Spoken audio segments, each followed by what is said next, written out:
Power is expressed through these highly specific, evolved, nonverbal displays. I think it's interesting to look at images of Obama where he will be leaning back with his feet up on his desk and, really spread out when he's sort of in his own space. Powerlessness, on the other hand, is expressed through the very opposite nonverbal displays. One that comes to mind is an image of Michelle Obama on the cover of Vogue, where she's all sort of crossed up and making herself really small, which to me doesn't even fit her. It doesn't suit her. I'm Amy Cuddy, and I'm a social psychologist and professor at Harvard Business School.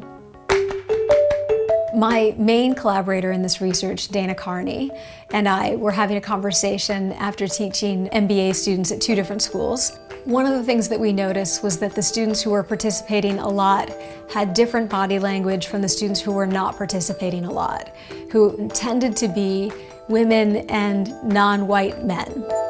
What we were really interested in knowing was whether or not you could change their body language and actually change the way they felt and behaved. Testosterone is known as the dominance hormone. It's associated with confidence and assertiveness.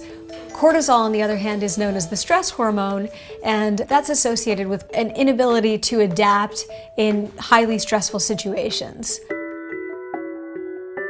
People looking at primate hierarchies notice that if one member of the hierarchy becomes more powerful, within a short period of time, that member's testosterone level rises and his cortisol level drops. So we started wondering, if you pose as if you have power, will your body and your mind change in a way that looks as if you have power? So in short, we were really asking, can you fake it till you make it? So to test the predictions, we had people come into the lab. We took a saliva sample to get their baseline hormone levels. After that, we randomly assigned them to one of 2 conditions. It was a high power pose condition or a low power pose condition. So what we found was that after just 2 minutes of high power posing or low power posing, you get these changes in testosterone, cortisol, and risk-taking behavior in ways that are consistent with actually having power in the real world. The lab is set up for psychophysiological studies, so we're measuring things like heart and respiratory rate in addition to the hormone measures. What we know is that sitting or standing in these high power poses causes these changes that are consistent with having power. What we want to know now is how far does that go outside the lab? What can you do with that? Where can you take that? Greed, for lack of a better word, is good. Greed is right. What we were interested in was not turning Gordon geckos into bigger Gordon geckos. What we were interested in were these students who were sitting quietly, even if they were really smart, but they were lacking the confidence to really get in there. And we knew that that would be a problem for them not only in the classroom, but after they leave school, in job interviews, leading team meetings, just sort of in life in general. If you think about what people are doing before a job interview, what you picture probably is somebody sitting in a chair and they're sort of hunching over their iPhone or their BlackBerry. They're making themselves small. What we're finding so far, and this is ongoing research, is that the people who sit or stand in these high power poses for just a couple minutes, they are evaluated more positively overall, and they're more likely to get the job.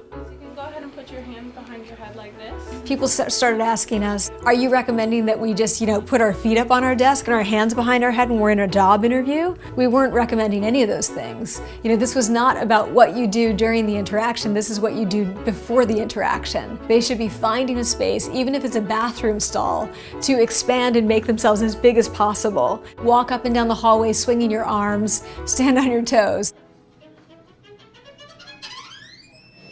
I've heard from a world-class violinist who now power poses before he performs, and he says it's dramatically improved his performances. I've heard from an older person, a retiree, who uses power poses before she goes in to talk to her doctor. I can't believe the range of applications. I'm learning so much. When I was 19, I was in a really bad car accident and had a very serious brain injury. I had doctors telling me, you probably aren't going to finish college. The neuropsych testing was sort of suggesting the same thing, that I had lost IQ points, significant percentage of my IQ points. And I finally decided that the doctors just were wrong. I didn't have to accept things as they appeared to be. So I think it's that same irrational and stubborn optimist in me that led me to believe you could make this kind of change. This is a really tiny tweak. This is something so small that you can change and get a pretty big effect. I mean, we don't know how long it lasts, but it's a big effect. What are the other tiny tweaks that you can make that can change and improve your life and other people's lives?